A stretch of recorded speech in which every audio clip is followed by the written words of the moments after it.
Hello and welcome to this tutorial on how to create an e-comic. And to clarify off the bat, this is what we're talking about is creating and formatting your pages so that you can create an e-comic, which would be a single digital file that someone would read on their phone or their reader or their computer. So we come to this stage once we've got our comic completed, all our files set up, lettered, inked, colored, whatever you want to do, but you need the final files in order to do this process. So let's talk a little bit about e-comics. And e-comics, again, is a single file that a person would read on a reader or a computer or a phone or something like that. They're mobile. It's a single file, a digital file. And there's a variety of different ways that you could do this. The most common one is what they call a CBR or a CBZ file.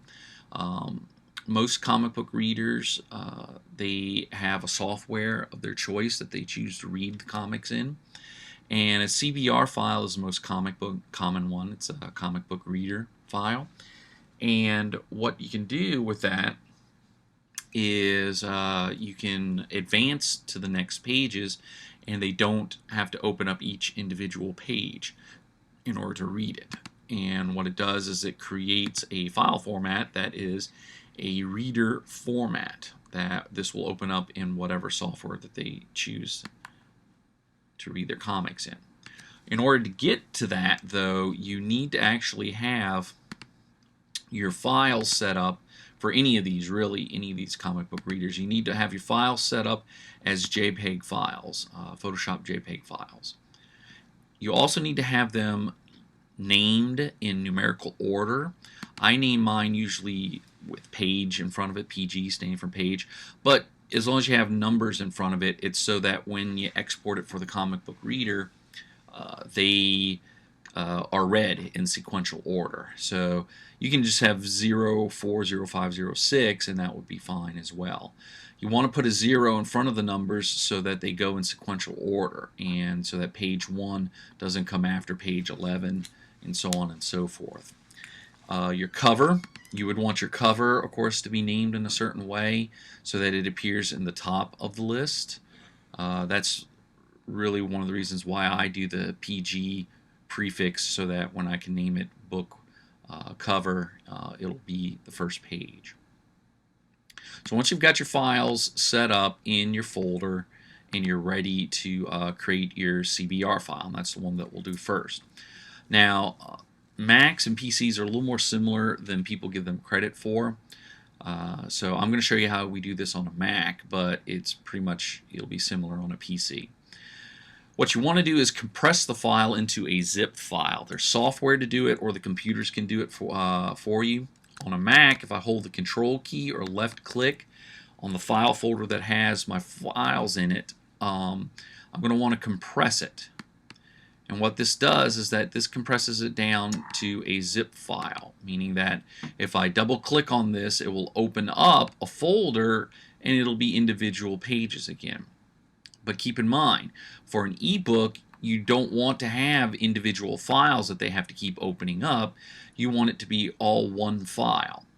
The way to do that is to create a CBR file. You highlight the last 3 letters of your zip file. So I'm highlighting ZIP. And I'm going to literally change it to say CBR or CBZ, your choice. And when I hit OK, it's going to warn me that I'm changing it. Yes, I want to change it to CBR. And if I click off of the icon and then click back onto it, you'll notice that it is now a comic book reader file. So that when I double click on it, it will open it up in their reader, whatever their reader of choice is. So in this particular case, it opened up Jomic, which is one of the more common readers that they use. And that's how we create a CBR file. It's pretty amazing for about like 3 minutes, and then afterwards, it's lost its novelty. All right, so that's how you create a CBR file. There are other methods of reading and creating your comic book files. For, say, the Kindle, The Kindle has a particular software that you download from Amazon, and you import all your pages into it. And once you have all your pages imported into it in the order that you want, you can also set up features of pan and scan where you can lead their eye towards certain things that you want them to see when they click or they toggle. But once everything is done, you would export the book, and it will export the file into a Kindle folder that will allow them that once they open it up through Amazon, and I do believe also iTunes, it will open up as their comic book reader file. Now, there are other types that you can do as well. A PDF will also compress all of your files into one readable PDF, and it can also have features that you can build into it through document layout software like InDesign, but essentially you're trying to get it to where they can just go through it by clicking the mouse, and it will advance to the next pages. So this particular one I set up in spreads so that they could read the pages in the PDF, both pages, but you can do it as individual pages as one. If you want to do it in spreads where the pages are next to one another, you really need document layout software to do that, or you would have to set up your JPEG files so that they are the pages next to each other. So how do I create a multiple page PDF? Well, I would need Adobe Acrobat in order to do that. And I would create a file where I'm going to combine all my individual pages, my single pages, into one PDF. So I'm going to combine the files into one PDF by just simply taking my files that I created, my individual files here, and I'm going to just drag them into my dialog box here, and I can change the order of them however I want, but essentially they should go in the numeric order that you want them to go into. And then when you have it all set up, you just combine the files, and then Acrobat will write the PDF for you and create a multi-page PDF of your comic. The more pages that you have and the larger the files are, the longer it's going to take. So make sure that you map out some time appropriate for it, that it'll take the time to write everything out.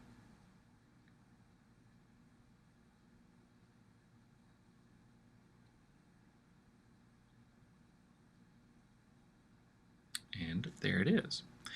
And in this particular case, I'll enter it into full screen mode so that we can see it.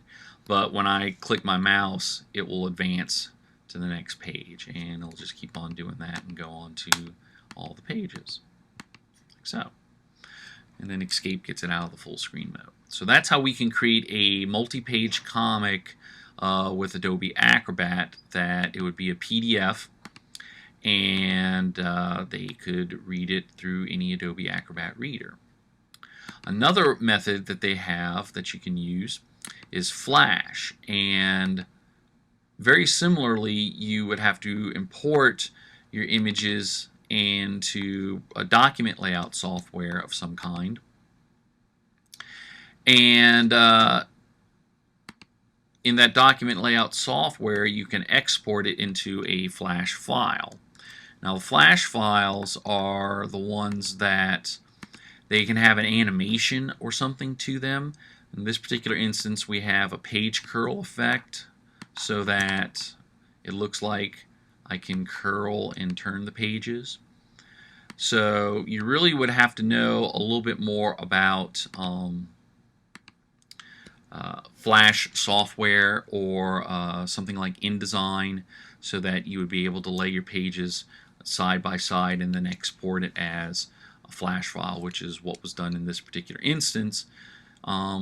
So this one is a little more on the advanced side of You got to kind of know the softwares in order to really kind of set this one up. But it makes for a very interesting looking file, and most people have Flash readers, but as you guys are probably already aware of, Apple really fighting having Flash put on their phones because Flash, because it's so common, they've been able to write, pirates and stuff like that have been able to write software that hides in Flash downloads and can hijack phones and devices and the lot. So it's kind of a touchy sort of thing, but it's just something that you want to be aware of.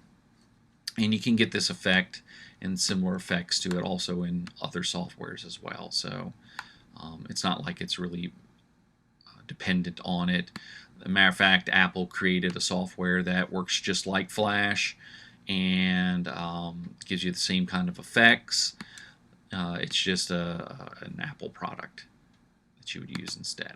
So that's pretty much it as far as creating your digital comics and the different types of file formats that you want to do, your eBooks rather than actual digital comics. It all starts with you having the finished files, the finished JPEG files, and then you just deciding which format that you would want to put it together in and exporting it or changing its file suffix, file format to the appropriate suffix. And thank you for listening, and hope it helps, and good luck to you, and looking forward to reading your comments.